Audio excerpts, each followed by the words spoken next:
कि मानव शरीर प्राप्त करके और हम केवल डले ढोने पर लगे हुए हैं। संसारिक परंपराओं के लिए ही हम माया इकट्ठा करते हैं। एक तरफ से इकट्ठा किया, 2 नंबर का काम किया, रिश्वत लिया, चोरी की और फिर कोठी में लगा दिया या विवाह पर खर्च कर दिया और उन पापों से लद कर खुद चले गए। वो सारा कुछ यही रह गया। तो पुण्यात्माओं, सौभाग्य आपका, आपको ये सत्य वचन सुनने को प्राप्त हो रहे हैं। पूरा विश्व और असंख्य ब्रह्मांड में जितने भी प्राणी हैं, ये सभी कबीर परमात्मा के बच्चे हैं। वो सबका जनक है, वो हम सबका हमदर्द है। हमारे दुखों को वही सुन सकता है और वही निवारण करने योग्य है। अन्य कोई सक्षम भी नहीं है। हम चाहे किसी के सामने अपनी एप्लीकेशन, अपनी अरदास लगाए बैठे रहें। जो काम मुख्यमंत्री सत्र का हो और हम अरदास लगाते हैं पटवारी के सामने, तो हमारे जैसा मूर्ख नहीं, तो सारी उम्र लगाए बैठे रहे वहां दरखास्त, वो कुछ नहीं कर पाएगा। तो जिन भगवानों की, जिन देवी देवताओं की हम पूजा किया करते थे, जिनसे हम अपने सुख की डिमांड किया करते थे, वो सुख दे ही नहीं सकते।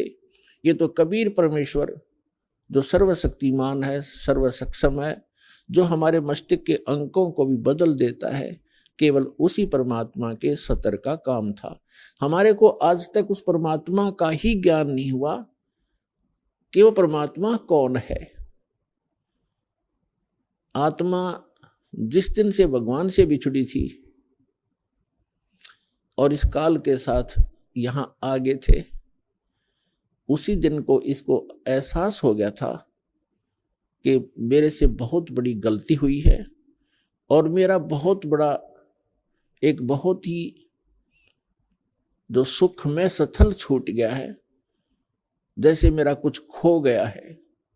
इसने हमारे को इस त्रिगुण माया के द्वारा सबको मदहोश कर दिया। सबसे पहले इस काल ने 3 पुत्र उत्पन्न किए दुर्गा के संयोग से। दुर्गा इस काल भगवान की पत्नी है, हम जिसके लोक में रह रहे हैं।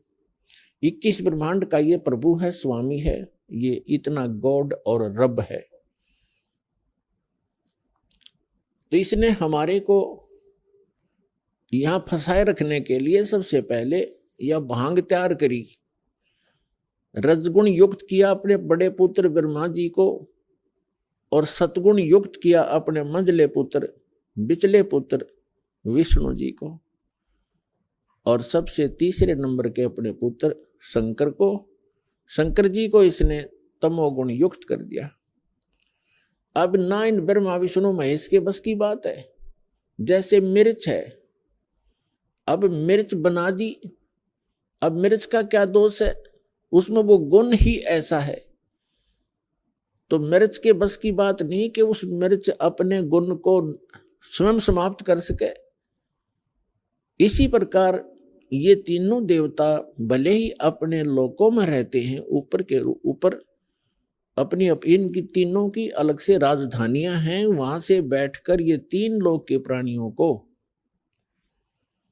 पृथ्वी लोक, ऊपर स्वर्ग लोक और नीचे पाताल लोक के, इन तीनों लोकों के प्राणियों को ये प्रभावित कर रहे हैं।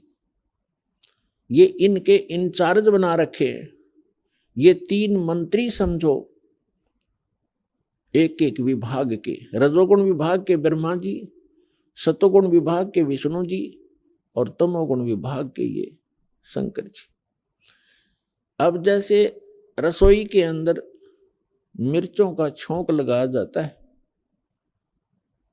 मूल वस्तु साकार रूप में रसोई के अंदर है मिर्च और सब्जी, और उस मिर्चों की वहां से निकली हुई वो सूक्ष्म तरंग, उसका जो प्रभाव अन्य कक्षों में, अन्य रूम्स में बैठे हुए प्राणियों को, घर के सदस्यों को भी प्रभावित कर रही है और उनको छींकें आनी शुरू हो जाती है। तो उन व्यक्तियों की बस की बात नहीं कि वे छींकों को रोक सकें। तो पुण्यात्माओं, आप और हमको, इंक्लूडिंग ब्रह्मा विष्णु महेश जी को, इस काल भगवान ने हमारे को विवश करके यहाँ रखा हुआ है। ये ब्रह्मा विष्णु महेश जी के शरीरों से वो किरण निकलती हैं, वो तरंगे निकलती हैं, और हम तीन लोक के प्राणियों को वो छींकें आ रही हैं। कौन कौन सी छींकें हैं? काम, क्रोध, मोह, लोभ, अहंकार की। और इनको रोकना आपके बस की बात नहीं है।